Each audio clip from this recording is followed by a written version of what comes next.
Дорогі сябры, вітаю ўсіх зноў на канале Евангелічнай рэфармацкай царквы, рубрика «Простымі словамі пра быццам бы складаныя рэчы». Сёння будзем гаварыць пра Евангелие. Як царква страціла яго і зноў набыла. А ці можа такое быць, каб царква страціла Евангелие? Так, і гэта адбылося ў 4 стагоддзі. І гаворка, канешне ж, ідзе не пра кнігі Новага Запавету, а пра сутнасць Евангелия. І вось тут дарэчна спытацца, а што ёсць Евангелием? Адказ просты. Гэта старажытна-грэцкае слово «добрая навіна». І апостол Павел піша да рымлянаў у лісце, што ён не саромецца Евангелия Христовага, бо яно ёсць моц Божая на збаўленне кожнаму, хто верыць.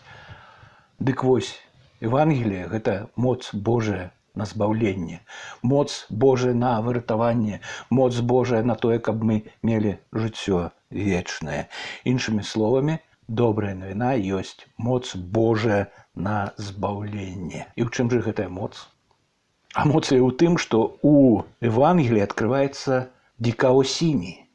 І што гэта за дикаосіні такая? Спытаецеся вы і будзеце мець рацыю.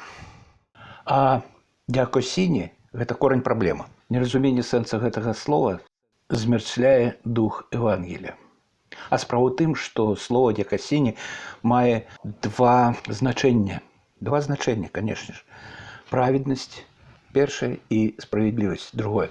Канешне ж, яшчэ праўда, але праўда у сэнсе справядлівасці. Так што праўда, калі вы сустракаеце ў перакладах «праўда», будьце ўпэўнены, што перакладчык меў на ўвазе справядлівасць. Справядлівасць Божая. І вось тут праблема. А ў чым розніца, спытаеце вы?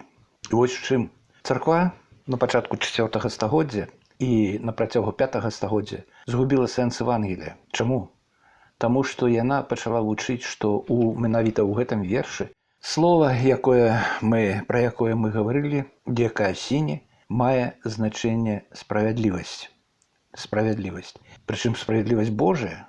І яна адкрываецца у Евангелии у выглядзе гневу Божага на всякую бязбожнасць. І афіцыйнае вучэнне рымска-каталіцкай царквы напрыканцы 4-го, спачатку 5 вякоў сталася прыкладна такім. Бо ў ім у Евангелии адкрываецца Божая справядлівасць. Гнеў Божий аб'яўляецца з неба супраць усялякай бязбожнасці і несправядлівасці людзей. Бо тое, што можна ведаць пра Бога, відавочна сярод людзей. І ім няма аніякага апраўдання. І што мы маем? Маем то, што ў Евангелии адкрываецца справядлівасць у выглядзе гневу Божага на усялякую беззаконнасць чалавекаў. І гэта справядліва. Таму што ўсё, што патрэбна ведаць пра Бога, усё ёсць у Евангелии. А людзі адмовіліся ад гэтага. Вось то, што мы маем згодна з канцэпцыяй афіцыйнай царквы, пачынае з 6 века. І дзе ж выйсце дзеля той царквы? А выйсце вельмі проста. Усё ў руках святароў. Ну, канешне ж, калі царква стала афіцыйнай царквой, яе прызнала імперыя, больш за тое, яна стала дзяржаўнай царквой, то тады замест ганенняў у царкву прыйшоў дабрабыт і лёгкія грошы. І кар'ерысты ўсіх масцей, яны устреміліся ў царкву.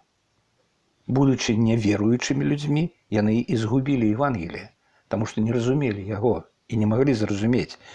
Дык вось, выйсце яны знайшлі ў святарах.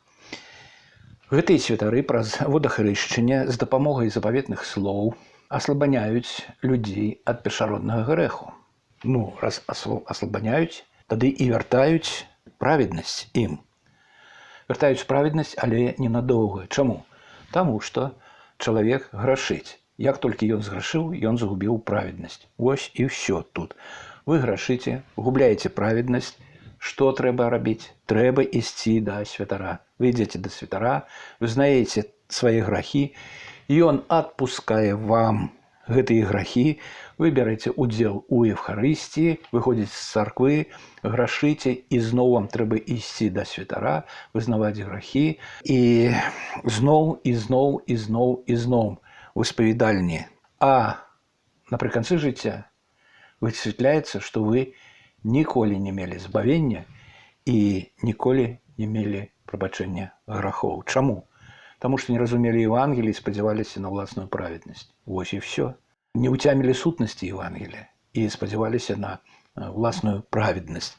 І вось менавіта з гэтай праблемай сутыкнуўся Мартин Лютер, монах, вучоны монах, які ў Віттенберге у 16 стагоддзі, недзе з 1513 года па 15 чытаў лекцыі ў Віттенбергскім універсітэце і чытаў лекцыі па галатам, рымлянам, карынцянам, па псалтыры, і адзін верш не даваў яму супакою. Гэта рымлянаў, першы раздзел, 17 верш. У рымска-каталіцкай традыцыі, канешне. Ён так быў навучаны, і ён не даваў яму спакою. Бо ў ім, у Евангеліі адкрываецца праўда. Праўда ў сэнсе справядлівасці, мы ўжо гаварылі пра гэта. Бо ў ім адкрываецца справядлівасць Божая. І якая ж гэтая добрая вестка, калі адкрываецца справядлівасць, тая справядлівасць, якую разумел Лютер, таму што ён быў так навучаны. Якая ж гэтая добрая вестка, калі Божая справядлівасць мае мяне пакараць? Канешне ж, гэта справядліва. Ён мае мяне пакараць. А дзе ж тут добрая вестка-то? І вось тое, што ў гэтым вершы гаворка ідзе не пра справядлівасць, а па праведнасць Божую, якая сыходзіць з нябёсаў, ён уцяміць не мог, бо гэта не адкрывалася яму, не адкрылася. Лютер пасціўся, марыўся, злаваў, негадаваў, абураўся, пакуль не пачаў ненавідзець гэты верш. Па ягоных словах. Ён пачаў яго ненавідзець. Якое ж тут Евангелие? Якая ж тут добрая вестка? Калі адкрываецца справядлівасць. Бог мае мяне пакараць. І гэта працягвалася 2 гады, пакуль Дух Святы не ўказаў яму, што трэба паглядзець на канец гэтага верша. А напрыканцы мы чытаем, як напісана, праведны верою жыў будзе. Як гэта так? Як гэта так? Гэта ж як напісана? А дзе напісана? Канешне ж, гэта напісана ў Абакума. У Абакума ў 2 раздзеле 4 верш. І мы чытаем там: «Вось душа пагардлівая не супакоіцца, а праведны верою жывы будзе». А праведны жывы будзе. Гэта зусім не злы верш. Зусім не злы верш. Гэта добры верш. Не злы, як да рымляну 1:17. А можа, думаў Мартин, а можа, пасціўся Мартин, а можа, маліўся Мартин, а можа, 1:17 да рымлянаў добры верш. І яшчэ раз, і зноў, і зноў, і зноў. У ім, у Евангеліі, адкрываецца дзікая сіні Божая.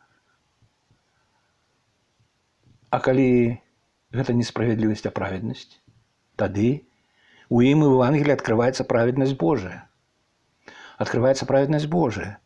Дык, канешне ж, стары запавет шмат разоў гаварыць пра тое, што праведнасць Божая сыдзе з нябёсаў на зямлю. Вось, напрыклад, 72-я псальма, у ўсходнай традыцыі гэта 71-я псальма. Вось мы чытаем: «Боже, дай суд твой валадару і праведнасць тваю сыну валадара». Быццам бы пра Саламона і сына ягонага, але гэта правобразы Хрыста і прыход Месіі. Мы ведаем пра гэта, бо мы маем новы запавет. «Боже, дай праведнасць тваю сыну валадара». Дай праведнасць твою Месіі, чтоб ён, як напісана ў 6 вершы, каб ён зайшоў, няхай ён зыходзіць, як дождж на атаву, як кроплі дажджу, што зямля ад іх вільгатнее. Праведнасць сына павінна сыйці з нябёсаў на гэтую зямлю, як кропкі дажджу, як дождж, ад якога вільгатнее зямля. Вось жа, праведнасць Божая, як дождж на атаву. Праведнасць Божая сыходзіць з нябёсаў. І ёю гэты чалавек становіцца праведным перад Богам. Як гэта так? Як гэта так магчыма? Але гэта і ёсць Евангелие. Паверыў Абрагам Богу.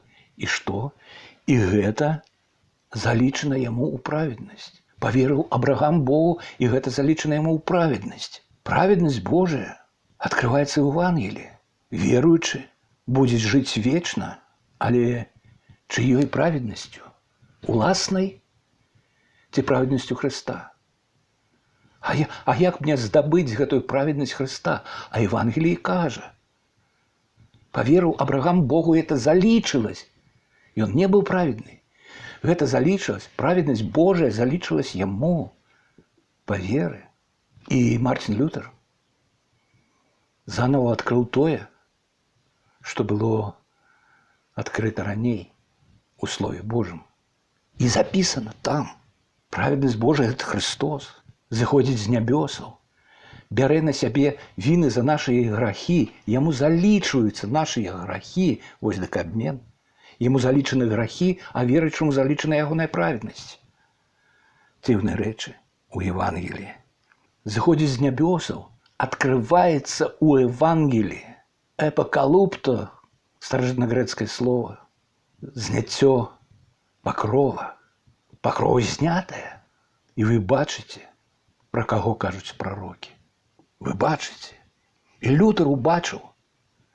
Лютер убачыў, што гаворка ідзе пра праведнасць, якая сыходзіць з нябёсаў.